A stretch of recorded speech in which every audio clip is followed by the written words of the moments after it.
ये सर्कल का मेरा वीडियो है। इससे पहले मैंने ट्रिग्नोमेट्री रेशियो के बारे में बताया।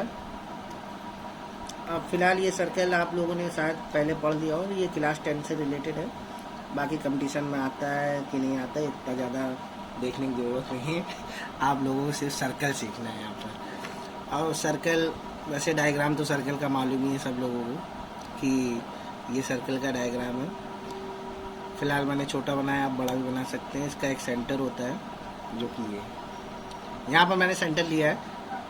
और बाकी आप लोगों को मालूम होगा कि सेंटर से जब भी सर्कमफ्रेंस पे कोई लाइन ड्रॉ करते हैं तो वो आपकी रेडियस होती है, जिसे हम लोग स्मॉल आर से डिनोट करते हैं। लेकिन इसके बारे में हम ज़्यादा आपको समझाएंगे नहीं, क्योंकि एरिया, सर्कमफ्रेंस ये सब तो आपको मालूम ही होगा। हम मेन इसके जो हाई स्कूल में रूल लगता है उसके बारे में बताने जा रहे हैं आपको, जो कि आपका जैसे कोई सर्कल है, ये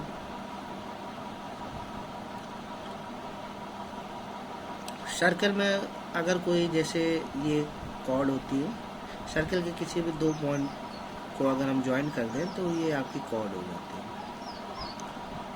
और सर्कल के सेंटर से जब कॉर्ड पे कोई परपेंडिकुलर लाइन ड्रॉ की जाती है तो वो सर्कल को 2 इक्वल पार्ट में डिवाइड कर देता है। ये आपका सर्कल का फर्स्ट रूल मैंने बताया आपको। ये आपका मैंने सेंटर मान लिया O है, और आपका जी कॉर्ड की लेंथ मैंने मान ली AB है, और ये OD परपेंडिकुलर लाइन है, तो AD इक्वल टू आपका BD हो जाएगा।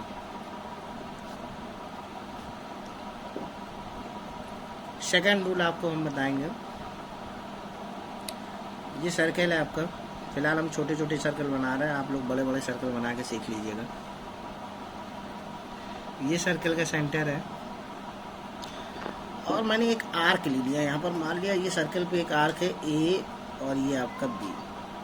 ये A मान लिया, ये B मान लिया। सर्कल का ये आर्क मैंने ले लिया। इस आर्क से सेंटर पे जो एंगल बनेगा आपका, वो जो रिमेनिंग पार्ट बचेगा आर्क को छोड़ के, वो यहाँ से लेके यहाँ तक होगा आपको। तो इस रिमेनिंग पार्ट में किसी भी पॉइंट पे, एनी पॉइंट, आपका जो एंगल बनेगा,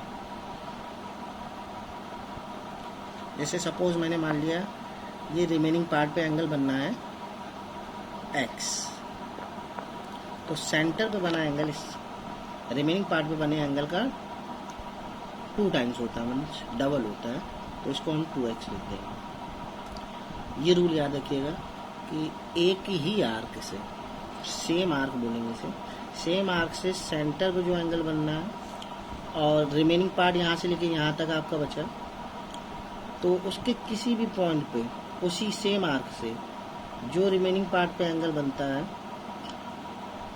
वो सेंटर पे बने एंगल का तो हाफ होता है, लेकिन सेंटर जो होगा वो डबल होता है। बस ये चीज़ आपको मालूम होनी चाहिए। थर्ड रूल आपको बताते हैं। जैसे ये सर्कल है,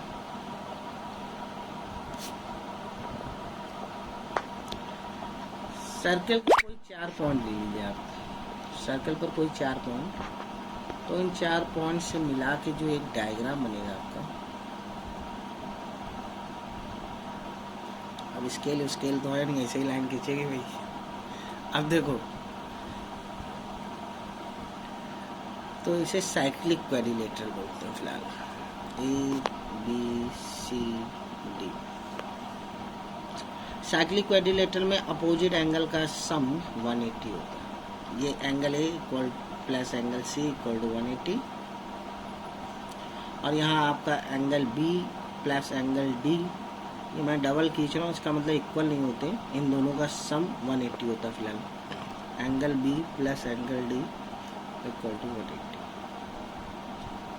मैंने बोला इन दोनों एंगल का सम 180 होता है, इन दोनों का सम 180 होता है, इक्वल नहीं होते हैं। ये मैंने सिर्फ लाइन ड्रॉ किया कि आप कंफ्यूज रहे। चौथा रूल आपका हम बता रहे हैं। ये सर्कल है आपका, सर्कल में एक सेंटर होता है, वो तो मैं कई बार बता चुका हूँ आपको। जो फोर्थ रूल है वो चलिए आपको बताते हैं। कोई साइक्लिक क्वाड्रिलेटर के बारे में मैंने अभी आपको बताया कि चारों पॉइंट आपके सर्कल पे होने चाहिए, याद रखिएगा। तो इसे बोलते हैं साइक्लिक क्वाड्रिलेटर। चाहे जैसा भी हो, लेकिन चारों पॉइंट किस में होना चाहिए? सर्कल पे। चलिए ये सर्कल पे 4 पॉइंट है, मान लिया ABCD क्वाड्रिलेटरल है। अब साइक्लिक क्वाड्रिलेटरल की किसी भी साइड को अगर हम बढ़ाएंगे, मतलब प्रोड्यूस करेंगे, तो जैसे मैंने इसे प्रोड्यूस किया, तो ये आपका एक्सटीरियर एंगल हो जाता है। Exterior angle equal to opposite interior angle के इक्वल होगा। अगर आपका ये एंगल x है तो ये भी x होगा। ये चीज़ आपको पता होनी चाहिए। और एक चीज़ बता रहे हैं, ये सब जो मैं आपको बता रहा हूँ, ये एक तरह से आपको वार्म अप करा रहा हूँ अभी, मतलब आपको सिर्फ समझा रहे हैं, बाकी इसको डिटेल में भी बताएंगे। लेकिन हम आप लोगों को ये चाह रहे हैं कि ये सारे रूल आपको ऐसे ही पता हो, बाकी आगे हम आपको डिटेल में भी बताएंगे। 5th नंबर आपको हम बताते हैं, जैसे कोई सर्कल है। अब सर्कल का किसी भी पॉइंट से अगर कोई लाइन टच करके जा रही है, जैसे सपोज माना ये लाइन सर्कल को टच करके जा रही है, तो ये किस पॉइंट पे टच कर रही है? माना ये P पॉइंट पे टच कर रही है, तो इस लाइन को हम लोग टेंजेंट बोलेंगे, जो सर्कल को टच करके जाता है। तो सेंटर से, सर्कल के सेंटर से जब टेंजेंट के पॉइंट पे लाइन ड्रॉ करते हैं, तो वो हमेशा परपेंडिकुलर होती है। ये भी आपको पता होना चाहिए। 6 आपका एक और रूल बताते हैं। जैसे कोई ये सर्कल है, सर्कल के बाहर कोई एक पॉइंट है, इस सर्कल के बाहर पॉइंट से हम एक पॉइंट मानेंगे। सपोज दैट सर्कल को कहाँ से टच करें, चलिए एक टेंजेंट ड्रॉ ही कर लेते हैं पहले। यहाँ पर मैंने एक टेंजेंट ड्रॉ कर लिया, वो सर्कल को यहाँ पर P पॉइंट पे टच कर रहा मान लो। और इसी एक्सटीरियर पॉइंट, इस एक्सटीरियर पॉइंट को हम चलिए मान लेते हैं T। और यहाँ से एक मैंने अनदर टेंजेंट ड्रॉ करी सर्कल को, जो टच करके जा रहा है Q पे।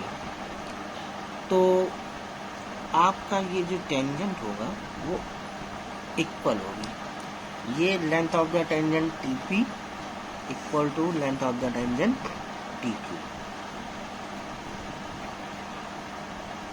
सेंटर भी होगा यहाँ पर, और सेंटर से जब भी टेंजेंट पे कोई लाइन ड्रॉ करते हैं वो एक परपेंडिकुलर होती है। ये भी आपका परपेंडिकुलर होगा। आप यहाँ से जो एक्सटीरियर पॉइंट को अगर यहाँ से सेंटर से मिला देंगे, तो आपको मालूम 90 के सामने हाइपोटेनियस होती है, और आपने देखा रेडियस इक्वल होती है आपकी। तो ये आप कॉन्ग्रेंट कर सकते हैं ट्रायंगल। आपने देखा ये आपका हो गया, कोई साइड हो गई, ये हाइपोटेनियस हो गया, और ये आपका राइट एंगल। तो RHS रूल से ये कॉन्ग्रेंट हो जाएगा, इसलिए ये TP इक्वल टू TQ हो जाता है। वैसे तो सर्कल के कई रूल है, लेकिन इस वीडियो में मैं बस इतना ही रूल बताना चाह रहा था। आप लोग फिलहाल देखिएगा, ये जो मैंने आपको सर्कल के रूल बताए हैं, ये आपको मैंने जो थोड़ी थोड़ी चीज़ें इसमें बताई हैं, ये आपको क्वेश्चन करने में बहुत ही मदद करेगी। फिलहाल इसके बाद मैं इसमें आपको कुछ क्वेश्चन बताऊंगा। फिलहाल सबसे पहले आप ये सारे रूल को समझ लीजिए, उसके बाद मैं आपको जब क्वेश्चन समझाऊंगा तब आपको समझ में आएंगे कुछ, वो आपको हम नेक्स्ट वीडियो में बनाएंगे। जब सबसे पहले आप इन सब चीज़ों को देखिए, क्वेश्चन इससे बहुत ही आसान हो जाते हैं सर्कल के। फिलहाल नेक्स्ट वीडियो में हम आपको जब इसके क्वेश्चन बताएंगे और उसके कुछ रूल बताएंगे, तो आपको ज़्यादा समझ में आएगा। अभी भी आपको थोड़ा बहुत जो समझ में आया आप देखिएगा, और नेक्स्ट वीडियो का आप लोग मेरा इंतज़ार करिए। और मैं कब लाता हूँ ये तो हमें भी नहीं मालूम फिलहाल, लेकिन जल्द से जल्द लाएंगे आप लोगों के लिए। फिलहाल मेरे इस वीडियो को आपको सही लगा हो तो लाइक करिए, और हो सके तो सब्सक्राइब कीजिए। बाकी फिलहाल इन चीज़ों को ज़रूर समझ लीजिए, क्योंकि ये आप लोगों के लिए बहुत महत्वपूर्ण है।